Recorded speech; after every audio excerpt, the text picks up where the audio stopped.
तेनालीराम और बकरी की कहानी। एक समय की बात है, विजयनगर के राजा कृष्णदेव राय के दरबार में एक बुद्धिमान मंत्री हुआ करते थे जिनका नाम था तेनालीराम।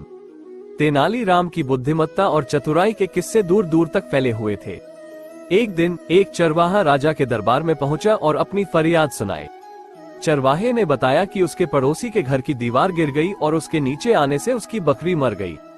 चरवाहे ने पड़ोसी से अपनी बकरी का हर्जाना मांगा, लेकिन पड़ोसी ने मना कर दिया। राजा कृष्णदेव ने इस मामले को तेनालीराम को सौंप दिया। तेनालीराम ने चरवाहे और उसके पड़ोसी को अपने सामने बुलाया और कहा, तुम दोनों में से कौन इस घटना के लिए जिम्मेदार है? चरवाहे ने कहा, ये घटना मेरे पड़ोसी की लापरवाही की वजह से हुई है।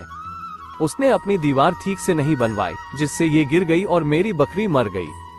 पड़ोसी ने कहा, ये घटना चरवाहे की गलती से हुई है। उसकी बकरी मेरी दीवार के पास चल रही थी, जिससे वो गिर गई। तेनालीराम ने दोनों की बातें सुनी और फिर कहा, चलो इस मामले को हल करते हैं। तेनालीराम ने एक दीवार बनवाई और उसमें एक छोटा सा छेद कर दिया।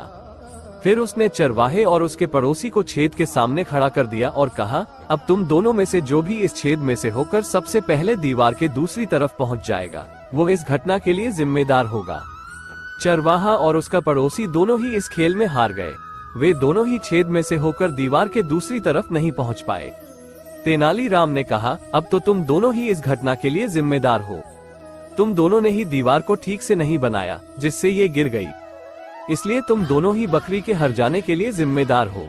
चरवाहे और उसके पड़ोसी ने तेनालीराम की बात मान ली और उन्होंने बकरी के हर्जाने के रूप में कुछ पैसे चरवाहे को दिए। तेनालीराम की इस बुद्धिमत्ता से सभी लोग बहुत प्रभावित हुए। राजा कृष्णदेव ने तेनालीराम की बुद्धिमत्ता की प्रशंसा की और उन्हें एक उपहार दिया। सीख: कभी भी किसी समस्या का हल जल्दबाजी में नहीं करना चाहिए। किसी भी मामले में दोनों पक्षों की बातें सुननी चाहिए। किसी भी मामले को निष्पक्ष रूप से हल करना चाहिए।